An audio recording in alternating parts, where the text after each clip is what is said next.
South India shopping mall RC Puram BHEL లో ప్రముఖ సినీ తార శ్రీలీల గారిచే డిసెంబర్ 6న గొప్ప ప్రారంభం. నా పేరు దారా రమేష్, భద్రాద్రి కొత్తగూడెం జిల్లా ఆర్యవైశ్య సంఘం జిల్లా ప్రెసిడెంట్. మేము ఆర్యవైశ్య సంఘం ఏ కార్యక్రమం చేపట్టినా కూడా సక్సెస్ఫుల్ గా ఉంటుందనేసి ప్రతి ఒక్కళ్ళు చెప్పడం కాకుండా మేము చేతుల్లో కూడా చూపిస్తాము. ఒకప్పుడు అయితే ఆర్యవైశ్యులు అయితే వ్యాపార రంగాల్లో ఉండేవాళ్ళు అనేసి చెప్పుకునేవాళ్ళు. ఇప్పుడు వ్యాపార రంగంతో పాటుగా రాజకీయంగా కూడా మేము ఎదిగాము, ప్రతి ఒక్క పదవులు తీసుకుంటున్నాము. దేనికంటే ఇది చెప్పడానికి కారణం అంటే మన రోసయ్య గారు కనుక మా మంత్రి పదవి నుంచి సీఎం పదవి కూడా చేశారు. వారు ఆర్థిక మంత్రిగా 13 సార్లు ఉన్నా కూడా ఏ బడ్జెట్ అయినా సరే సునాయాసంగా తీర్చారు. అలాంటి ఒక వ్యక్తికి ఇన్నిసార్లు ఆర్థిక మంత్రి ఇవ్వడం అనేది చాలా మంచి పరిణామాలు. ఈ పరిణామాలు ఉన్న వ్యక్తికి ఏ కులాన్ని కూడా ఈ రోజు వరకు ఆర్థిక మంత్రి ఈయన ఉంటే చాలా బాగుంటది అనేది మా ఒక వైశ్యులుగా ఉంది. ఎందుకంటే వ్యాపారంలో కానీ దేంట్లైనా సరే మేము న్యాయబద్ధంగా ఉండేసేసి చేస్తుంటాము. ఈ మధ్యకాలంలో పొలిటికల్ రోసయ్య గారు అప్పటి నుంచి చెప్పడం వలన ఈ మధ్యకాలంలో మేము కూడా ఎమ్మెల్యేలు కూడా చాలా మంది పెరుగుతున్నాము. మున్సిపల్ కౌన్సిల్స్ కానీ దేనికైనా సరే అతి త్వరలో మా వైశ్యులలో కూడా చైతన్యానికి వచ్చేసేసి సీఎం మళ్ళీ రోసయ్య గారి తర్వాత ఇంకో సీఎం అయ్యే అవకాశాలు కూడా చాలా ఉంటున్నాయి. ఎక్కువ మంది ఏ పార్టీ వాళ్ళైనా సరే వైశ్యులకు ఇస్తే మనకి న్యాయం జరుగుద్ది, వాళ్ళు చక్కగా చేస్తారు, ప్రజల్లో చుచ్చుకొని వెళ్ళిపోతారు, రూపాయి ఖర్చు పెట్టే కెపాసిటీ ఉన్నదని చెప్పేసి కూడా అందరూ గనక ఇట్లా ప్రతి ఒక్క వాళ్ళు కూడా ఆలోచిస్తున్నారు. ఎందుకంటే మేము రూపాయి ఇచ్చేవాళ్ళం కానీ రూపాయి తీసుకునే వాళ్ళు కాదు. మేము ఏదైనా సరే దేంట్లో ఉన్నా కూడా దానికి వన్నె తెచ్చేది ఎవరే అంటే ఆర్యవైశ్యులు మాత్రమే అనేసి ఈ సభాముఖంగా నేను చెప్తున్నాను. ఎందుకంటే ఏ పొలిటికల్ లీడర్ అయినా సరే ఏదైనా కార్యక్రమం చేపట్టాలంటే ఒక వయసులు కనిపిస్తే ఉన్నత స్థానంలో కనుక ఆ ఉన్న ముఖ్యమంత్రికి పేరు తీసుకొచ్చే అవకాశాలు ఉంటాయని చెప్పేసి ఇప్పుడు ఉన్నది.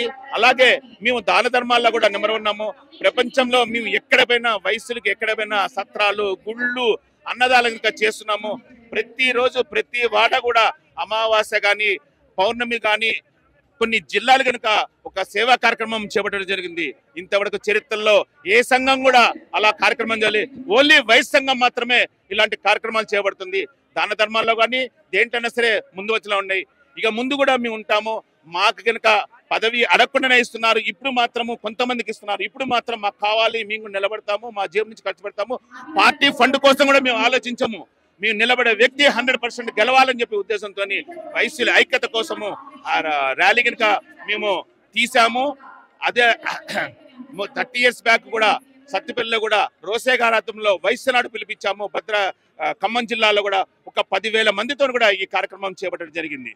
కాబట్టి దయచేసి మాకు అవకాశాలు ఇంకా ఎక్కువ. కార్పొరేషన్ చైర్మన్ కల్వ సుజాత గారు కూడా అడగకుండా ఒక పదవి ఇచ్చారు. దానికి 1000 కోట్లు మంజూరు చేస్తున్నారు. అతి త్వరలో మంజూరు చేస్తే కొంతమంది బీద ఆర్యవైశ్యులకి మేము అవి ఇచ్చేసేసి వాళ్ళకి ఆర్థికంగా పరోక్షంగా ఉపయోగపడుతుంది అనేసి రేవంత్ రెడ్డి గారి రుణము తీసుకునే అవకాశం మాకు వచ్చింది. వారు గుర్తించి వైశ్య కార్పొరేషన్ దానికి అమౌంట్ కనుక మాకు అతి త్వరలో ఇచ్చేస్తే మాకు చాలా బాగుంటుందని ఒక ఉద్దేశంతో మాకు ధన్యవాదాలు చెప్తూ ఈ సభాముఖంగా ధన్యవాదాలు చెప్తున్నాం. ఈ రోజు కొణిజేటి రోషయ్య గారి 3వ వర్ధంతి జరుపుకోవడము ఒక దిక్కు, ఈ రోజు అధికారికంగా ప్రభుత్వం కూడా ముఖ్యమంత్రి గారు కూడా రావడం అనేది చాలా ఒక దిక్కు సంతోషకరము. ఇంకో దిక్కు అలాంటి దిగ్గజాన్ని పోగొట్టుకున్నటువంటి మాలాంటి వాళ్ళు భారతదేశంలో ఉన్నటువంటి ఎంతో మంది ఆయనకు అభిమానులు, ఉమ్మడి రాష్ట్రంలో ఉన్నటువంటి ప్రతి ఒక్కళ్ళు కులాలకి అతీతంగా ఆయన రాజకీయం తన జీవిత కాలంలో ఏనాడు కూడా పార్టీ గాని కండువా గాని మార్వనటువంటి వ్యక్తి, ఒకే ఒక్క పార్టీని నమ్ముకొని ఉన్నటువంటి వ్యక్తి. సుదీర్ఘ రాజకీయం 55 సంవత్సరాల సుదీర్ఘ రాజకీయాల్లో యువ నాయకుడి నుంచి మొదలు పెడితే ఒక్కొక్క అంచెలంచెలుగా ఎదిగారు. ఆయన ఎవరికి పోటీ కాదు. ప్రతి స్థానంలో ఆయన ఉండడానికి అర్హులనే విధంగా తన ఉనికిని చాటుకున్నటువంటి రోషయ్య గారు ముఖ్యంగా మా ఆర్యవైశ్యుల్లో జన్మించినటువంటి ఆణిముత్యంగానే చెప్పుకోవచ్చు.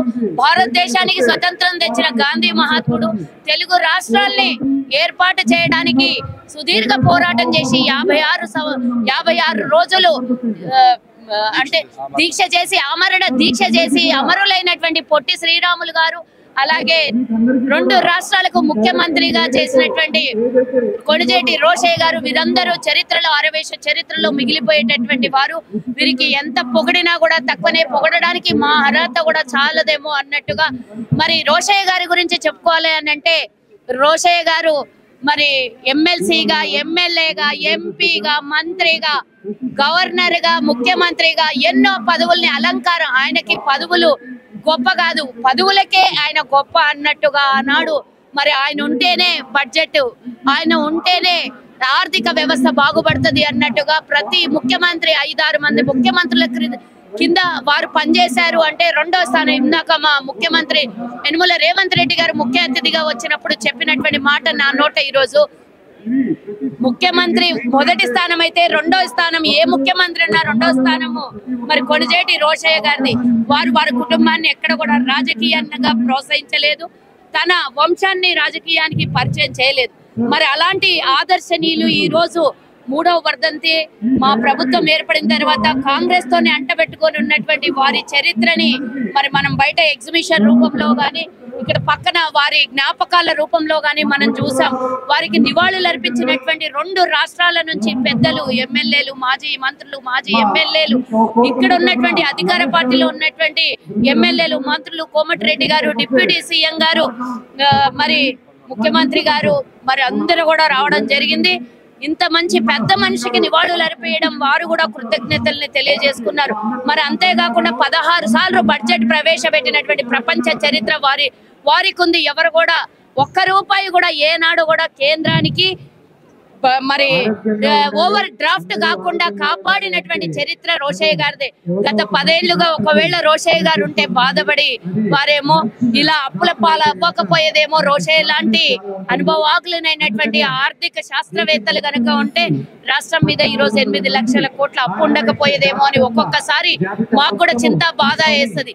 అలాంటి తరుణంలో రోషయ్య గారు మా ఆర్యవేశ్యులకు చేసినటువంటి ఒక పెద్ద మంచి పని ఇంకోటి కూడా ఉంది. ఆనాడు కాంగ్రెస్ ప్రభుత్వం ఉన్నప్పుడు మరి 2009లో రాజశేఖర్ రెడ్డి గారు ముఖ్యమంత్రిగా ఉన్నప్పుడు మా ఆర్యవేశ్య దేవాలయాలన్నీ కూడా ఎండోమెంట్ లో ఉండే. మరి వీరి విజ్ఞప్తి, రోషయ్య గారి విజ్ఞప్తి మేరకు రాజశేఖర్ రెడ్డి గారు ఒకే జీవోతో మరి మా దేవాలయాలన్నీ విడిపించి ఆర్యవేశ్యులకు అప్పచెప్పినటువంటి ఘనత కూడా రోషయ్య గారిది, రాజశేఖర్ రెడ్డి గారిది, కాంగ్రెస్ ది. మరి అదే విధంగా ఈనాడు మళ్ళీ తెలంగాణలో కాంగ్రెస్ ప్రభుత్వం ఏర్పడగానే గత 10 ఏళ్లుగా కొట్లాడినటువంటి కార్పొరేషన్ రాకపోగా 100 రోజుల్లో కాంగ్రెస్ ఏర్పడగానే ఆర్యవేశ్య కార్పొరేషన్ ని కూడా ఏర్పాటు చేసినటువంటి ఘనత కాంగ్రెస్ దే అని ఈ సందర్భంగా మా ముఖ్యమంత్రి గారికి, మా మంత్రి మండలికి అందరికి కూడా మా ఆర్యవేశ్యుల తరఫు నుంచి ధన్యవాదాలు తెలియజేస్తున్నాను. మరి వారికి మా కోరిక మేరకి మరి వీరు వారి మనుషులు కాదు, అందరి వాడు రోషయ్య గారు. మరి అజాత శత్రువు అయినటువంటి రోషయ్య గారిది అందరి ముఖ్యమంత్రుల విగ్రహము మన హైదరాబాదు. ఆయన ఆ రాష్ట్రం, ఈ రాష్ట్రం, ఈ ప్రజలకు, ఆ ప్రజలకు కాదు, 2 రాష్ట్రాల ప్రజలతో మమేకమైనటువంటి వారు. 55 సంవత్సరాల హైదరాబాద్ మహానగరంలో నివాసం ఉన్నటువంటి వారు. మరి వారి జ్ఞాపకార్థంగా మరి ఏది కూడా గత ప్రభుత్వం చేయలేదు. మా విన్నపం మేరకు ముఖ్యమంత్రి గారు వారి విగ్రహాన్ని అధికారికంగా ఏర్పాటు చేస్తామని చెప్పారు. వారి కూడా ధన్యవాదాలు. స్థలం చూసుకుంటే ఎంబడే మరి వచ్చే ఆయన వర్ధంతి వరకు మరి ఆ విగ్రహాన్ని ఏర్పాటు చేస్తామని చెప్పినందుకు కూడా ప్రభుత్వానికి ధన్యవాదాలు తెలియజేస్తున్నాము. ఇంకా ఇలాంటి ఆర్యవేశ్యుల సహకారం చాలా ఉండదని గారు ముఖ్యమంత్రి గారు చెప్పారు. ఎలాంటి ఇబ్బందులు కూడా ఆర్యవేశ్యులకు వ్యాపార పరంగా కలగవు అని హామీ ఇచ్చినటువంటి ముఖ్యమంత్రి గారికి కూడా ధన్యవాదాలు.